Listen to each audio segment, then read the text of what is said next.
Hi, it's Dave. Hi, it's Kirk. Welcome to the ADK Rock and Metal channel at the new studio room. Yay! See my sign up there, it's cool. We're in Bedford, We're in South East Bedford, England. yeah. Now. We're no God longer in help us. Hertfordshire. God help us nowadays. Yeah, no longer a Hertfordshire rock scene, now we're Bedfordshire. Absolutely. Screw Hertfordshire! No, sorry guys. We are here, we are going to be checking out the new single called Bodies Upon Bodies by the wonderful reprobates that are Dead Flesh. Yeah, I'm looking forward to this one. Because the only thing we've ever seen from them, apart from live performances, has been the single Dead Flesh, which was cool. Enjoyed the video, which was shot in a black room. You know what my opinion is on videos, but it was slow motion smashing. Yes, I do remember that. Yeah. That was about the main thing I remember from it. But I guess, yeah, I'm interested to see what they've done. This is new material we haven't heard, I believe. We're sort of off to the new releases, so yeah, let's go check out Bodies Upon Bodies by Dead Flesh. 3, 2, 1, go. We have taken the following steps to restore law and order in our state, and you may be sure that the situation is under control and under constant vigilance of state and local authorities.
Okay, a good time to stop and see where we think after the first minute and 30 seconds. Andy.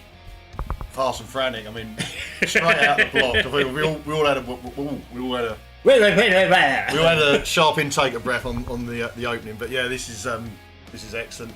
I think one thing I've always found with Dead Flesh, I think the intricacies of the riffs are sometimes lost on the live stage, to be honest. But you can hear the riff, you can hear the sort of the technicality on this track.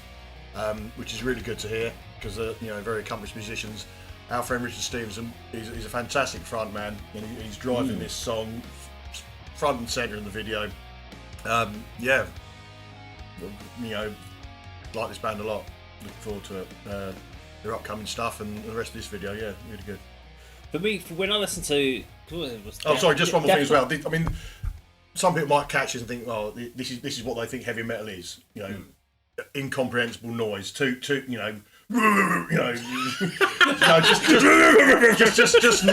and no musicality, no talent, no skill. They're just hitting drums, thrashing away on guitars. But there's so much more to it than that. But this is what some people think, heavy metal is, or extreme heavy metal in this case, and it is not what not what it is. It is talent, it is musical ability, it is songwriting.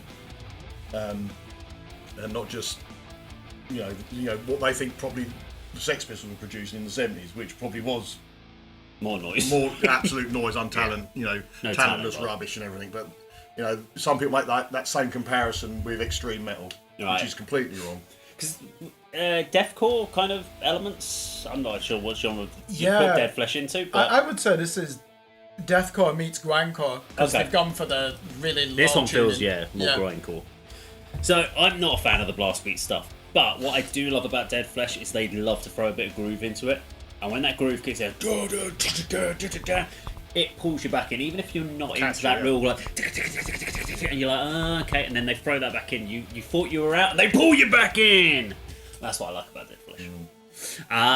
We'll talk about the video at the end. Kirk. Yeah, Dave, can I just ask you, because you're a drummer, Don't say they're that. not quite blast beats on it, and I prefer them because they're so crisp in the mix. It's like the fastest double timing you could do, isn't it? Like, Now that could be that they aren't blast beats, but Michael was going for blast beats. You never know. I prefer that. I don't know. Yeah, because they don't get I lost had in to the chat mix. with Michael about blast beat techniques. He said it's one of those ones he kind of loves to. He doesn't always get it where it he really wants stands it to be, out but for me. it sounded good. Yeah. We'll have to ask him about that at some point. Yeah, because the guitars, Andy, that this is deliberate, that they are basically atonal, really down-tuned. And like when you listen to grindcore, certainly the early Napalm Death records, you're not really listening out for riffs, are you? But for them to put that groove in after, like you say, it draws you back in. So this is one of the standout live songs when I've seen this band, I think, 5 times, and this always stands out for me. So I'm pleased that this is the next video single. Let's keep checking it out.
How did they stretch that to 4 minutes? It only felt like 2 minutes.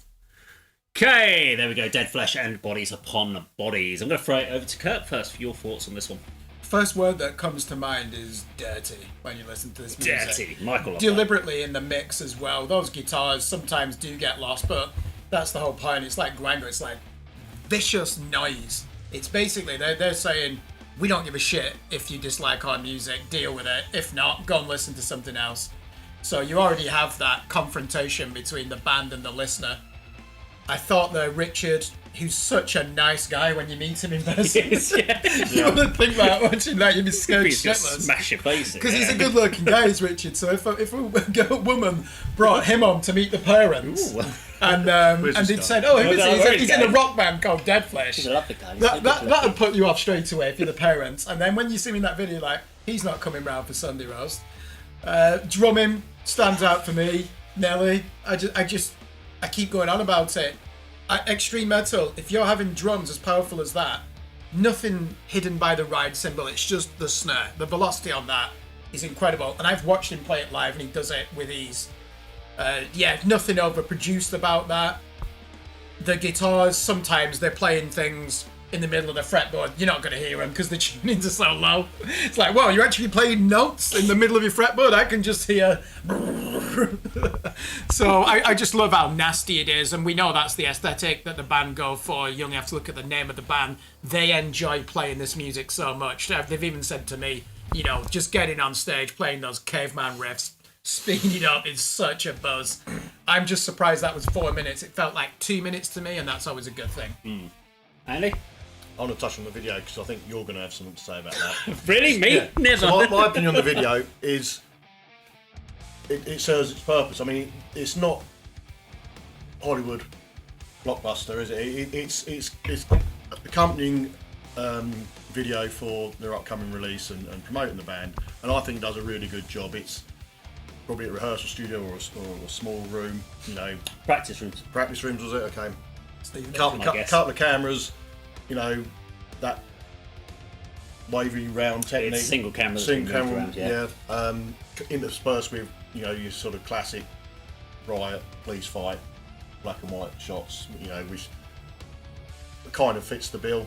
I mean, when they've done some teasers this week on Facebook for this song, and my first thoughts were, I know the band obviously, but when, you know, the song title Bodies Upon Bodies, my first thoughts was the Violence track from the Eternal Nightmare album, Bodies on Bodies. I mean, Right, this okay. is so far removed from Bay Area thrash metal. Rob Flynn. Yeah, That's what he was in. but that's just, you know, just a sort of subliminal connection. But you know, it's a completely different band. I don't remember this as live as a live track cut. You obviously confirmed that it is, but as I said at the beginning, the live material, you know, live performances, enjoyable as they are, you can't really take away memorable moments from the songs. I mean, that's not a detriment to the band at all. It's just the style. Because it's so extreme, isn't it? And deliberately so. Yeah, you know, you listen to this song, you'll be able to pick it out from the live set and enjoy it even more. So, you know, that's that. But yeah, great band. Looking forward to their Melt to Masses appearances. Just need to get more out there, you know, on you know, the recording front, to be honest. Yeah. Because I do really enjoy seeing them live. Great guys. I've described them in our Metal to Masses chat as sort of North Arts supergroup. They're all involved in other projects, or have been involved in other projects. Well known, great guys, and they've got a really good project here. Okay. Okay. Let's get to it. Let's get serious now. Really? Yeah. Good song. The balance between the extreme to the groove was great. I did like that. Feels a little long for the pace that it was going through. Could have probably chopped off about 30 seconds off that comfortably, but it wasn't overly. It didn't overstay its welcome, so that's fine. For me, the video's fine. Don't have a problem with it because they've used footage to get they've used stock footage to get their point across of what they're trying to do, and doing it in a black room, which is what they did previously. To be quite honest, it's exactly what the original Telescribe plan was going to be. We were going to shoot 8 music videos in one day. We were going to just hire out London Road Studios, the large room there, and we were going to black curtain the whole room, and we were going to shoot them all, and then I was going to cut footage in. That was the original concept. I can just imagine you with a clipboard directing the band in between the Well, because we were thinking we wanted to get 8 videos done. We were like, that was going to be the easiest thing. Shoot, to spend a whole day filming it, and you were going to come in and help us out on the video. If I remember, that was the one you were going to. You'd agreed, and that we cancelled. Remember, because we couldn't do it at the time.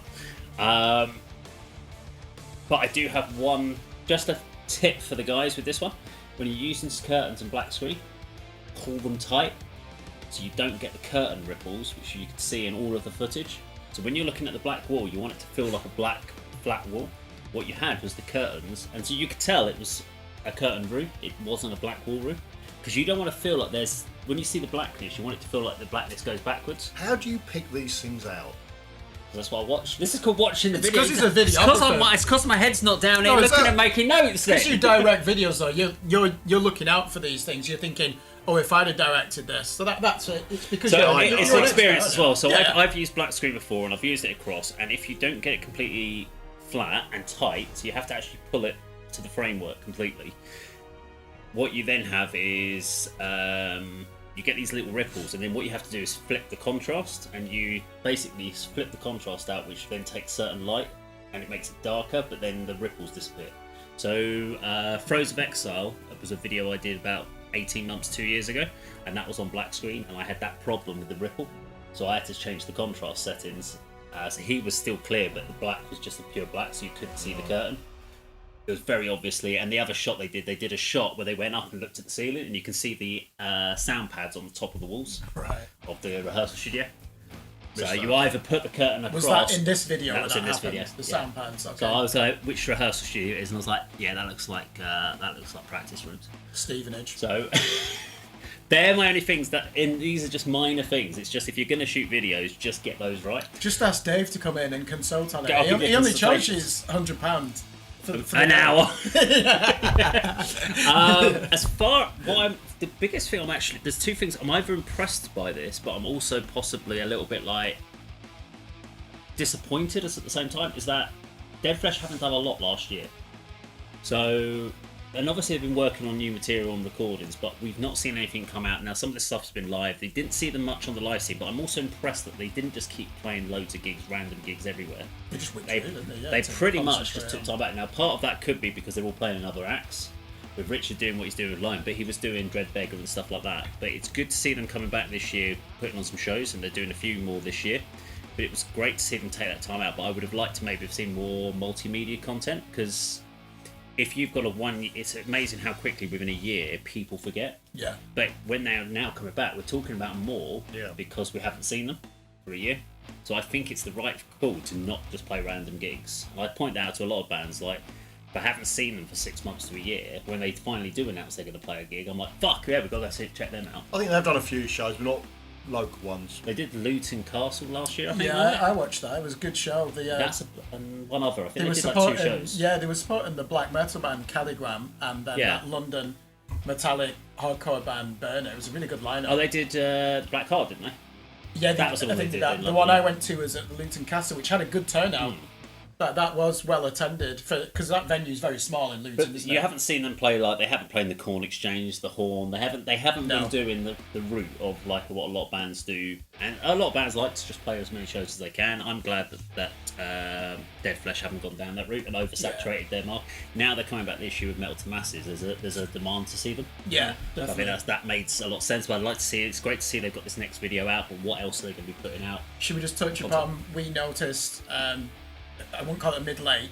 It was almost like a new metal moment, but with Chris. It reminded me of Slipknot. Slipknot really did that, didn't they? They brought extreme metal into new metal rather than the other way around. It felt like there was a new metal style riff coming in there, which I think is probably Chris's influence out of the two between Grandad and great name for Grandad and Chris. I think it's Chris's influence on that particular riff that came through. But I like new metal, so I think it's definitely the heavier end. That you could say. Is it People Equal Shit by Slipknot? That's what they grind when they do grind. Ask Andy, he knows the song well. I don't know. When they do grindcore, it sounds like that. You know, it's so down tuned, but it's just so aggressive and chaotic. But yeah, you're right. The groove when it settles in, that's a technique from hardcore, isn't it? Modern hardcore. Fast, and then you just get that half timing. So, yeah, just with hands like that, I don't think you'd be playing any snares. Me? But yeah, great song. I think that's the best thing we can say about it. Could we listen to a whole album of that? It'd have to be less than half an hour. I think if you had 8 songs and that was over half an hour, you'd be like, looking at your watch. I don't actually have one on at the moment, but I almost want Dead Flesh to come out and do like a Pantera style, like something off of like Far Beyond Driven style album. Yeah, but with more groove to it though. Still extreme, heavy, groove. Yeah, exactly. I love it when they kick into a good groove. It's fucking awesome. You instantly, it's like that try not to headbang challenge. When they get that groove in, you're like, fuck it, I failed again, bastards. You're right, Pantera are the best at that, aren't they? It's impossible grinding not to you down with a groove. Well, there we go. Dead Flesh and Bodies Upon Bodies. Now, if you enjoyed our video today, please do like, share, and subscribe, and we'll see you on another video sometime very soon. Take care.